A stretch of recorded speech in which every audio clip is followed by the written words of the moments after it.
오늘은 39편 1절부터 12절 말씀을 함께 들어 봉독했습니다. 말씀의 제목은 이와 같습니다.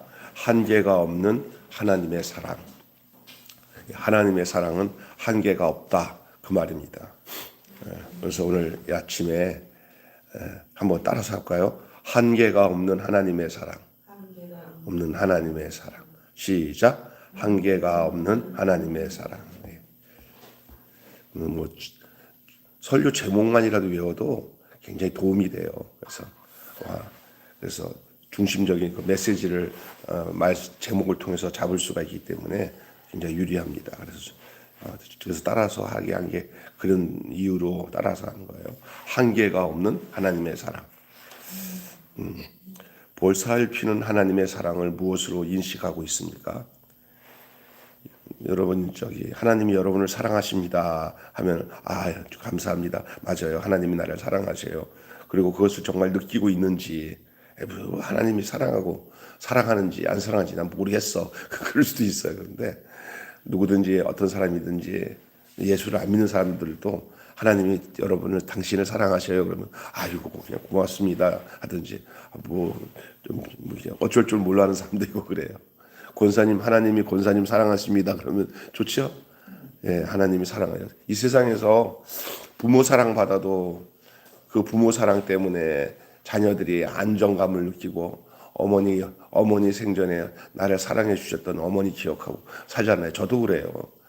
지금 이제 나이가 이제 우리 권사님이나 볼 때는 아들 같은 나이지만 제가 이제 60이 넘으니까 어렸을 때 저희 어머니가 나를 데리고 어디 가면서 이렇게 뻘뻘하게 그 아들 쳐다보는 엄마 얼굴이 그냥 여전해요. 지금도.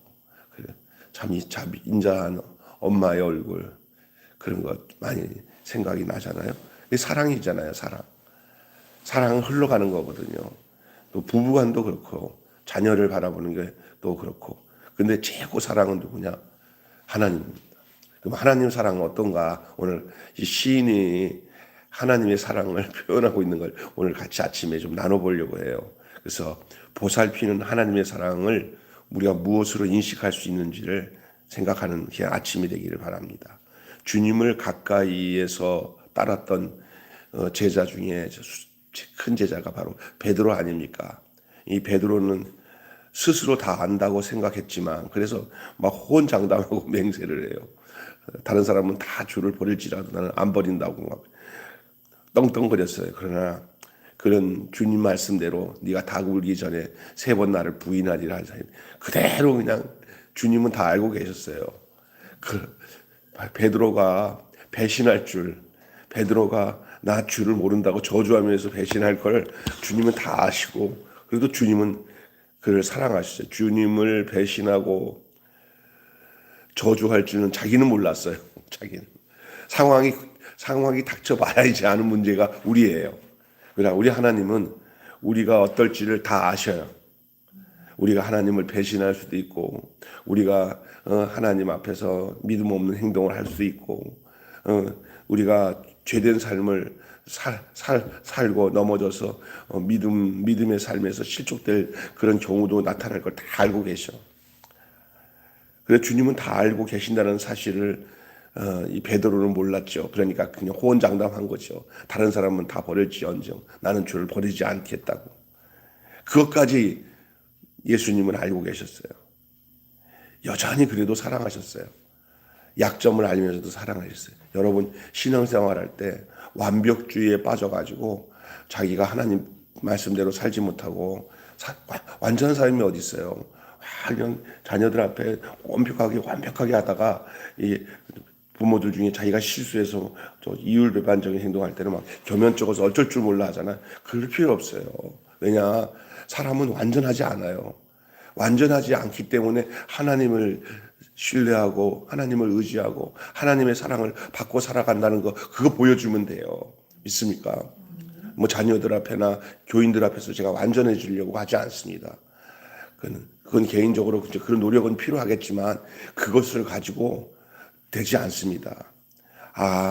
저렇게 허물이 많아도 우리 목사님은 하나님을 사랑하는구나. 그래서 그 약점과 허물을 하나님의 사랑으로 그렇게 다시 변화시켜서 솔직하게, 정직하게, 솔직하게 인정하는 것이 하나님께로부터 보호를 받고 인도함을 받는 비결인 줄 믿습니다. 근데 끝까지 자기 의를 드러내면 어떤지 아세요? 거짓말하게 되고요. 나중에는 다른 말로 이율배반적, 내로남불이나 이율배반적으로 살아가요. 아유, 자기는 그렇지도 않으면서 아유 진짜 남들한테 되게 엄격하네 그러면 다 무너져요. 그러니까 이게 굉장히 그런 거예요. 다 가정에서 또 교회에서도 다 무너진 게 뭐냐면 너무 목사님을 신뢰해가지고 뭐 하나도 실수도 없고 또 죄도 안 짓는 목사님으로 알고 있다가 한번 실수하잖아. 그러면 그 상실감이 커져가지고 다 시험 들잖아요. 그렇게 만들면 안 돼요. 우리 목사님도 화장실 가서 소변도 넣고 다 하고, 우리 목사님도 기분 나쁠 때는 화를 발적을 낼 수도 있고, 이런 걸 인정해야 돼요. 그러면서 그 다음에는 어떻게 하는지 봐야 돼요. 그냥 하나님 잘못했습니다. 연약해서 무너졌습니다. 하나님 하고 그것까지 다 하나님이 아시기 때문에 우리가 그렇게 할 수가 있는 거예요. 하나님은 우리의 연약함과 우리의 무너짐과 우리의 약점까지 다 미리 다 알고 계시면서도 우리를 불러주신 줄로 믿습니다. 그래서 하나님이 고쳐가는 거예요. 신앙생활은 내가 고쳐가는 게 아니라 하나님이 나를 고쳐가는 거예요. 그게 하나님의 사랑입니다. 이 베드로도 예수님이 다 아셨어요. 거짓말하고 맹세하고 모른다고 하고 배신하고 다 아셨는데도 불구하고 그 베드로를 택하신 예수님이 여전히 그를 버리지 않으시고 끝까지 네가 나를 사랑하느냐, 내 양을 먹이라, 이렇게 3번씩 물어보면서 다시 찾아가서 베드로를 안아주시고 끌어당겨 주셨어요. 모두 다 그 하나님의 사랑 가운데서 살아가는 사람들인 줄로 믿습니다. 우리가 이 베드로는 그때서야 이제 나중에야 주님의 사랑이 이런 사랑이구나 하고 알아차린 거예요. 하나님의 사랑은, 우리 예수님의 사랑은 이런 거구나. 나의 약점까지 다 알고 계셨구나. 그럼에도 불구하고 나를 끝까지 버리지 않으시고 놓지 않고 끝까지 끌고 가시는 이게 주님의 사랑이구나. 그 알고는 펑펑 울고 회개하였잖아요. 또한 베드로도 그런 사랑을 가지고 살았을 거라고 저는 분명히 믿습니다. 예수님이 자기를 사랑한 것처럼 자기도 누구를 향해, 자기 제자를 향해서 자기와 함께 있던 양무리들을 그렇게 사랑했다는 거예요. 나는 이런 거예요. 목사가 돼가지고 성도랑 싸워가지고 기싸움하는 사람들은 아직 덜 된 사람이에요. 목사가 돼가지고 성도랑 기싸움하는 사람이 있어요. 제 아는 저기 좀 목회하다가 그만두고 저한테 와서 이제 가끔 가다가 옛날 얘기하면서 후회하면서 저한테 얘기하는 우리 이 목사라고 있어요. 사랑의 교회 부목으로 있다가 저쪽 어디야? 지금 무슨 저쪽에 어느 동네지? 저 행신 쪽 지나서 그쪽으로 신도시 되는 데서 제 교회가 막 성장할 때 거기 교회 안수 집사랑 목사가 다퉈가지고, 그래서 내가 했어. 목사가 성도랑 다투고 말싸움하고 하면은 목사가 그건 안 돼. 왜 기싸움을 하냐고. 성도가 막 난리치면서 목사님 이게 틀립니다. 나한테 목사는 다 아비 마음을 가지고 막 이렇게 하면 안 되는 거예요. 그냥 이렇게 져야 이기는 거예요. 원래 목사는 져야 이기는 거예요.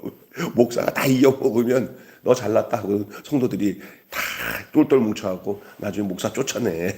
쫓겨났어. 그 목사가 있어요. 저랑 동갑내기인데 거기 있었으면 지금 좀 교회 막 건축하고 좋을 텐데 자기 성질에 못 이겨서. 제가 뭐예요? 당신은 사랑이 없는 거야. 하나님이 당신을 진짜 사랑했는 걸 느껴. 그렇다면 우리는 그냥 사랑하기 위해서 사는 사람이지 그 성도들이랑 기싸우면 안 된다고. 그냥 막 성질내도 귀엽게 보여야 돼. 성도가 안수 집사가 막 대들어도 예 집사님 이게 그 얘기 하더라고요. 제가 예수님의 사랑이, 예수님 아마 제자들과 같이 지내보면서 기고만장했을 거예요. 옆에서 알랑방구 끼면서 뭐 배신 안 할 것 같은데 제일 먼저 베드로 배신하는 거 봐요. 믿을 놈 하나도 없어요. 이 목사님들이 목회하면서 성도들이 아무리 잘해도 그 성도 믿으면 안 돼요. 하나님만 믿어야 돼요.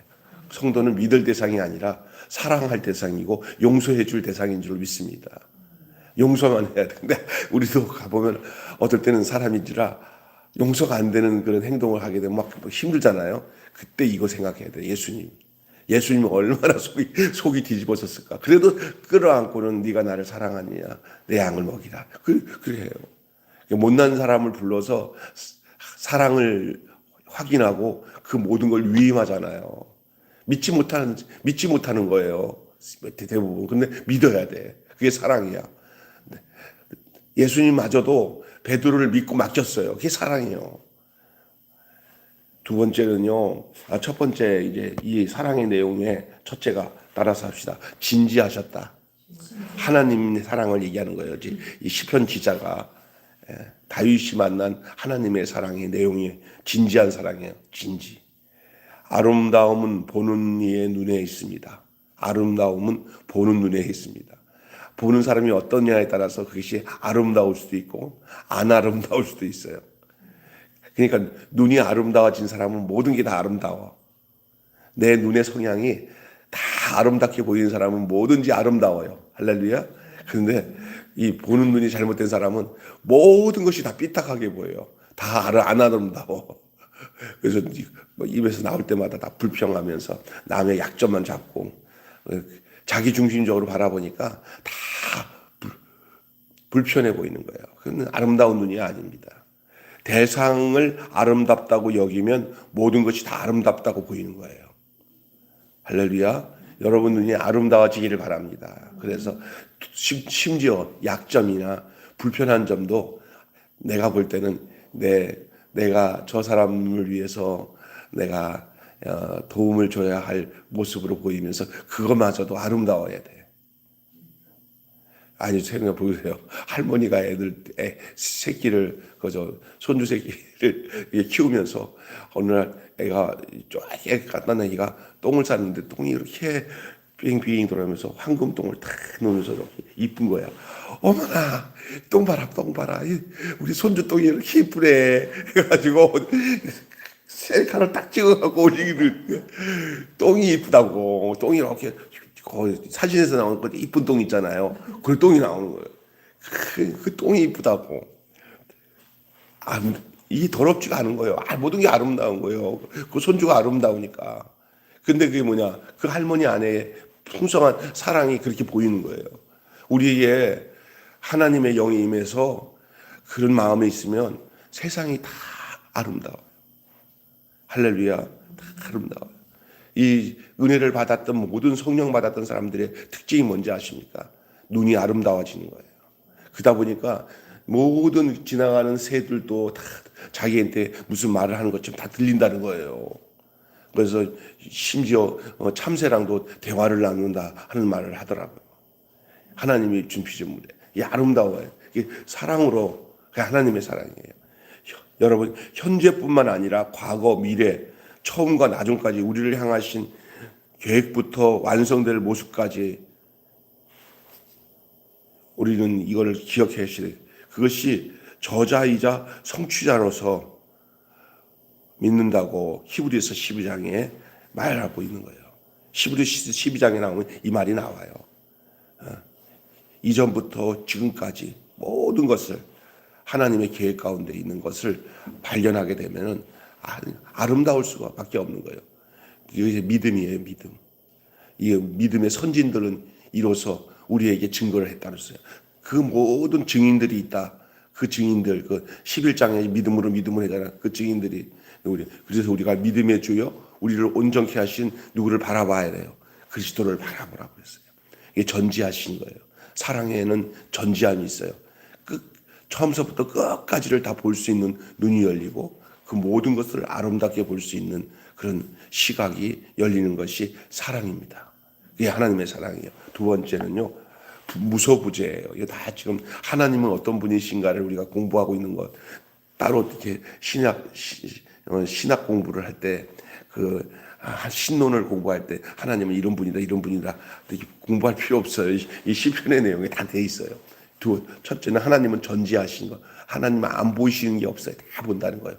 하나님은 모든 것을 보시고 알고 계셔요. 하나님 모르는 게 없어요. 따라서 합시다. 하나님은 모르는 게 없습니다. 그 가운데 그 근원이 사랑이에요. 하나님은 사랑이 충만하셔서 모르는 게 없어요. 여러분이 사랑이 충만하면 그 인생의 깊이가 넓어지고 깊어지는 줄 믿습니다. 인생의 깊이가 좀스럽고 의심 많고 그 다음에 자기 중심적인 사람들은 사람들 못 믿고 막 자기가 괴로워. 이게 뭐라 그래? 밴댕이 속 같아. 그런데 사랑이 깊어지면 이 사람이 모든 걸 다 품어요. 그럴 수도 있어. 아직은 다 품어요. 예, 그런 사랑이 그 하나님의 깊이, 하나님의 사랑의 깊이와 넓이와 그 높이를 얘기하고 있잖아요. 여러분, 하나님의 끝이 없는 사랑, 예, 하나님의 사랑보다 더 위대한 사랑 없어요. 그 사랑을 가지고 오늘 지금 말씀하고 있는 것을 시인이 얘기하고 있는 거예요. 전지하심. 하나님은 모든 걸 아신다. 따라서 합시다. 하나님은 모든 걸 아신다. 그것이 하나님의 사랑이에요. 사랑에서 발견된 게 하나님 모든 걸 아심에도 불구하고 자기 유익을 가지고 행하지 않으시고 바로 우리를 위해서 그 모든 걸 아신 것을 그대로 사랑 가운데 행하시는 분이에요. 우리는 모든 걸 안다면 그걸 우리들을 위한 약점으로 삼잖아요. 너 내가 다 알아. 너 약점을 이러잖아요. 근데 하나님 그런 게 아니에요. 그리고 두 번째는 무소부재라는 게 뭔지 아세요? 안 계신 곳 없이 계신 하나님이에요. 하나님은 안 계신 곳 없이 없어요. 우리가 어디 숨으면 하나님 없을 줄 알죠? 절대 안 그렇습니다. 요나가 물고기 뱃속에 들어갔으면 하나님 모를 줄 알죠? 다 알죠. 다 알아요. 깊은 바다 속에 있어도 하나님은 다 계시고 안 계신 곳이 없으신 하나님. 예, 무소부재예요. 음부에도 계시고 오늘 본문에 하늘에도 계시고 바다 지평 저 너머에도 계시고 시간과 공간을 초월해서 창조하신 그 하나님은 영원부터 영원까지 현존해 계셔요. 시간적으로도 안 계신 적이 없었고 공간적으로 안 계신 곳이 없었어요. 시간적으로도 안 계신 적이 없었고 공간적으로도 안 계신 곳이 없는 곳이 없어요. 여기 숨으면 하나님 없겠지? 절대 아닙니다. 다 하나님 손바닥 안에 있어요. 하나님 안에 있어요. 안 계신 곳이 없어요. 피할 수가 없는 거예요. 여러분이 알아야 될 것은 하나님을 피해서 내 마음대로 내가 나를 속이면 되겠지? 절대 안 됩니다. 그 자기가 속고 있는 거예요. 하나님을 속일 생각하지 마시고 하나님은 안 계신 곳 없이 계셔서 과거에도 계시고 현재도 계시고 또 앞으로도 계실 분이며 또 하나님은 저 우주 저 끝에도 계시고 저 지구 마지막 저기 우리 대한민국 반대가 칠레인데 칠레에도 계시고 그렇습니다. 하나님은. 예? 지금 여기에도 멈추어 눈을 들면 우리 지금도 여기서 우리가 멈춰서 눈을 들면 사랑으로 우리를 찾아내셔서 이미 와 계신 하나님을 마주할 수. 그러니까 안 계신 곳 없이 계신 하나님이니까 어디서나 만날 수 있는 하나님. 아멘. 요걸 알아야 돼. 그러니까 지금 그냥 예전에도 만났던 주님은 이제는 끝났어요. 예전의 하나님이 아니야. 지금도 만날 수 있는 하나님. 또 앞으로도 지금도 만날 수 있는 하나님은 앞으로도 계속 만날 하나님. 그죠? 안 계신 곳이 없다는 얘기는 뭐냐? 언제든지 어느 곳에든지 만날 수 있는 하나님이라는 거예요. 지금도. 근데 그걸 어떻게 찾냐? 사랑으로 찾을 수가 있어요. 여러분의 마음이 하나님의 사랑이 감복이 되고 하나님이 여러분의 안에 사랑이 부어주면 그때부터 하나님이 계셔요. 그리고 하나님 멀리서 만나는 게 아니에요. 하나님은 사랑이시라. 그렇기 때문에 우리 안에 성령께서 그 사랑을 주시면 우리가 특별한 곳에 가서 하나님 만나는 거 아니에요. 사랑이 있는 곳에서 하나님을 만납니다. 내 마음이 하나님의 사랑으로 가득 차 하나님의 사랑을 느끼는 순간 하나님을 어디서든지 만날 수 있는 하나님이에요. 그것이 무소부재의 하나님. 오늘 계속 얘기하는 것은 전지하신 하나님을 얘기하면서도 플러스 사랑, 무소부재의 이야기를 하나님에 대해서 얘기하면서도 플러스 사랑을 딱 맞춰내니까 그것이 오늘의 우리에 대한 하나님의 사랑인 것을 우리는 알게 되는 거예요. 전지하신 하나님의 사랑, 무소부지하신 하나님의 사랑은 오늘 우리를 향하신 하나님의 사랑인 줄로 믿습니다. 자, 마지막으로는 하나님은 못하실 것이 없어요. 오늘 시에 이 세 가지가 다 나왔어요. 하나님의 전지성, 하나님의 무소부재성, 하나님의 전능성. 전능성이 뭐예요? 하나님은 못하실 것이 없는 하나님. 다 할 수 있어요. 사람은 못해도. 내가 하나님은 못할 거라고 생각하는 것이 불신이에요. 하나님은 뭐든지 다 하실 수 있어요. 할렐루야. 그 하나님을 믿어야 돼요. 인간에게서 두려움과 불안을 일으키는 어둠일지라도 하나님에게는 일반이에요. 여러분, 우리에게는 낮과 밤이지만 하나님은 그걸 낮과 밤으로 보지 않아요. 하나로 봐요. 어둠 속에서도 인간을 사랑하사 살피시는 하나님의 그 초월적이고 전능한 사랑. 사람들은 이제 어두워졌다, 무섭네 이러지만 하나님은 그거 개의치 않으셔요. 사람들은 절망하잖아요. 절망이다 그럴 때 하나님은 그 절망 아니다. 왜? 내 안에 있으면 그거는 아무것도 아닌 거예요. 하나님 앞에서는. 그게 하나님의 사랑인 줄 믿습니다. 그러니까 하나님 안에 있는 사람은 이렇게 불안한 환경과 처지가 찾아와도 그 하나님의 그 전능성 때문에 못하실 것이 없는 하나님이 계시기 때문에 두려워하지 않는 거예요. 깜깜한 밤을 지나는 어떤 아이가 하나님이 아버지가 그 아이를 손을 꽉 쥐고 걸어갈 때 아빠 이거 어둡네 그러면 그래 내가 안아줄게 하고 딱 안아줬어요. 하나님이 얘의 평안은 환경이 어두운 게 평안을 주는 게 아니라 아버지가 그 아이를 품에 딱 안고 이렇게 꺼안고 가는 그 자체가 이 어두운 거와 상관없이 평안을 주는 요인이 되는 줄로 믿습니다. 아멘. 우리가 이 세상 살아가는데 불안한 것은 세상이 어둡고 세상이 슬프고 불안하고 초조한 그런 환경이 문제가 아니라 내게 어떤 환경에서든지 나를 품고 안고 걸어가시는 그 하나님이 내게 안 계시기 때문에 불안한 거예요. 할렐루야. 그렇잖아요. 살겠다 죽겠다 하지만 하나님이 옆에 계시면 살겠다 죽겠다 문제가 아니라는 거예요. 왜냐하면 하나님이 그래서 이 세상의 모든 슬픔은 환경이 문제가 아니라 하나님의 사랑을 느끼지 못하기 때문에 오는 거예요. 그럼 반대로 얘기한다면 어떤 상황이 있어도 하나님이 계시면 아무것도 아니에요. 그게 하나님의 전능성이에요. 그 전능성에 숨어 있는 것이 사랑이에요. 사랑의 성질 속에 전능이 있어요. 사랑의 속성 속에 무소부재가 있어요. 사랑의 속성 속에 전지하심이 있어요. 오늘 이것을 시인은 고백하고 있는 거예요. 계속 우리가 시를 한번 다시 읽어보세요. 오늘 1절부터 12절까지. 측량할 수 없는 하나님의 사랑. 하나님의 사랑의 그 넓이와 높이와 크기와 길이를 알고 싶었던 이 바울의 기도가 에베소서 3장에 나오잖아요. 그 하나님의 그 깊으신 그 사랑의 넓이, 높이, 깊이. 측량할 수 없는 하나님의 사랑, 이것에 대한 찬미, 그 내용이 에베소서 3장에 나오는 내용입니다. 오늘 이 시의 내용에서 자꾸 이 신약 성경에 나오는 예수님과 베드로의 이야기, 바울이 말하고 있는 에베소서의 이야기까지 끄집어낼 만큼 이 오늘 본문의 내용은 너무나 풍성한 내용이에요. 하나님의 사랑의 전지성, 하나님의 사랑의 무소부재성, 하나님의 사랑의 전능성, 이것을 오늘 우리가 살펴보고 있는 겁니다. 결론 맺고 마칠게요. 인간을 속속들이 알면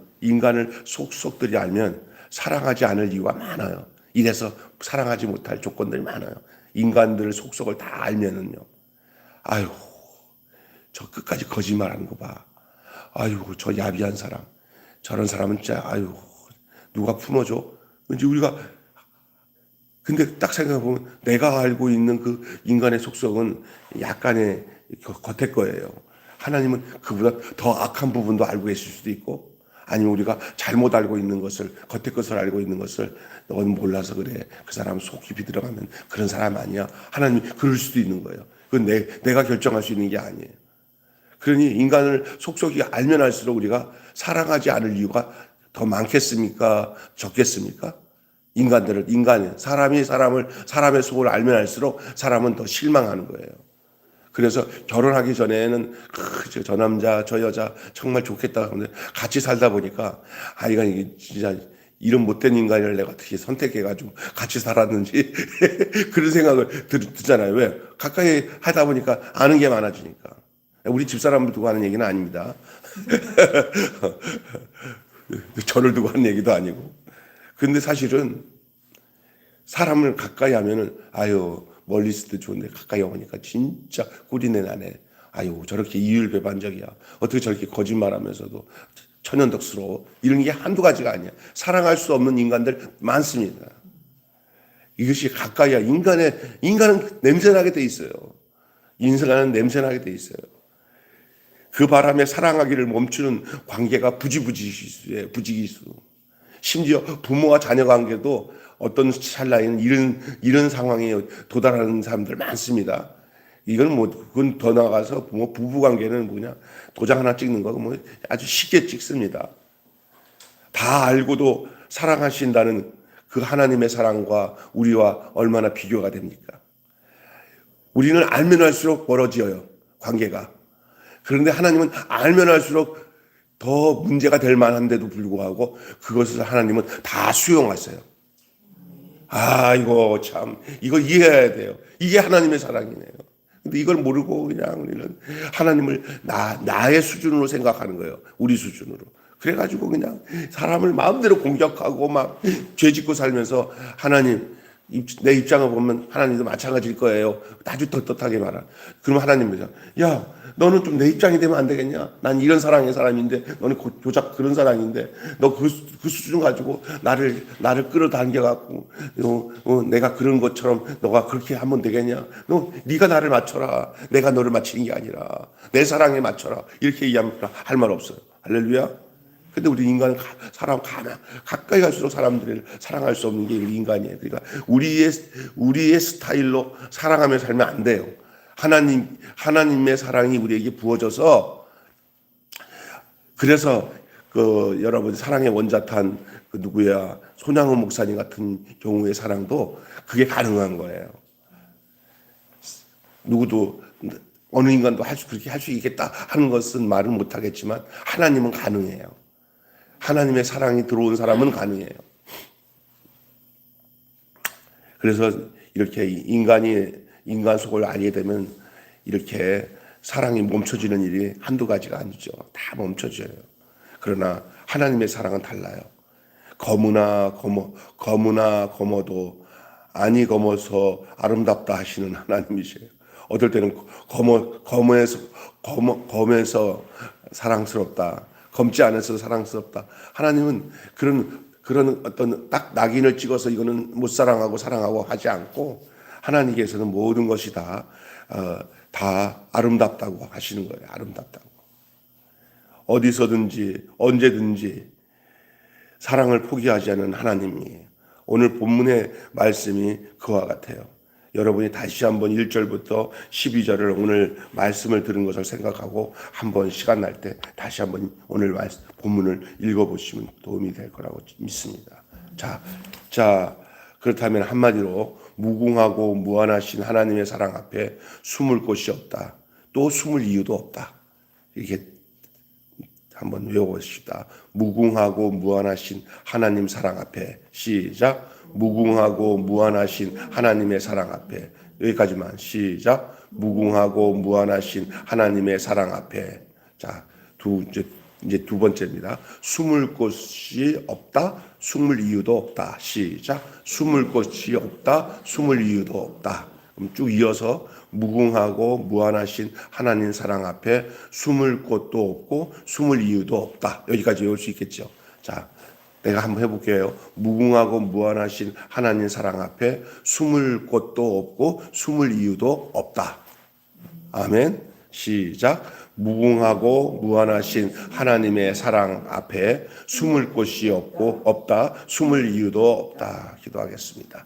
하나님 아버지, 우리 하나님은 모든 것을 아시는 하나님입니다. 우리에게서는 늘 모든 것을 알고 나면은 그 부족하고 그 이율배반적이고 거짓된 것이 드러나면은 그것을 딱 우리의 안경으로 삼아서 사람을 그렇게 보며 그 사람을 사랑의 대상자가 아닌 증오나 우리의 반대의 마음으로 미움의 대상으로 삼고 사는 것이 사람입니다. 사람은 가까이 하면 할수록, 서로가 가까이 하면 할수록 좋은 것을 발견하기보다는 더 나빠지는 것이 우리 인간이 가진 사랑의 약점이요 한계인 줄로 믿습니다. 그러나 우리 하나님의 사랑은 배반할 것도 알고 저 아주 야비한 것도 알고 과거에 나쁜 죄를 지은 것도 다 알고 계시면서도 우리 하나님은 현재와 미래에 그가 하나님의 사람으로 변화되어 살아갈 것을 기대하시고 알면서도 베드로를 알면서도 그 흉악한 사람들을 다 예수 그리스도 안에서 새 사람으로 받아들이고 새롭게 하시며 새로운 사랑으로 그들을 만들어 가시는 그 지극하신 하나님의 사랑이 오늘 하나님이 우리를 향한 사랑인 줄로 믿습니다. 우리의 사랑에다가 하나님의 사랑을 맞추지 않게 하시고 하나님의 사랑에 우리의 허물되고 부족한 사랑을 다 제거하고 하나님의 사랑으로 다시 우리의 인생에 주입시켜서 하나님의 눈으로 바라보며 알면서도 사랑할 수 있고 부족한 것도 알면서도 검은 것도 알고 있으면서도 그를 품고 그리스도 우리 하나님께서 예수 그리스도께서 제자를 사랑하신 것처럼 하나님이 자기 백성들을 사랑하신 것처럼 우리도 그 사랑을 감당할 수 있는 은혜를 부어 주시옵소서. 교회가 존재하는 목적이 바로 이 사랑을 이 땅에서 실천하며 살아가기 위해서 하나님이 그 마음을 부어주어서 교회를 세워주신 줄 믿사오니 교회 안에서 연약한 상도들, 부족한 사람들을 증오나 반목의 대상으로 삼지 않게 하시고 어떤 상황에 있어도 부모가 자식의 약점을 끌어안고 사랑하는 것처럼 하나님이 그 자기 백성들의 허물과 죄를 버리지 않고 그를 온전케 하기 위해서 이 방법 저 방법 쓰시면서 이끌어 오셨던 이스라엘 역사를 보면서 오늘 우리에게도 하나님이 그런 사랑을 하기를 원하시는 줄 믿습니다. 그게 크리스찬이요, 그게 하나님의 사람이요, 하나님의 부름을 받은 믿음의 사람인 줄 믿사오니 하나님 우리에게 이런 사랑을 부어주시고 오늘 이 시편 다윗 시인을 통해서 고백되어지는 이 내용이 그냥 하나의 시의 내용거리가 아니라 바로 우리의 인생거리가 되게 도와 주시옵소서. 우리 주 예수 그리스도의 이름으로 간절히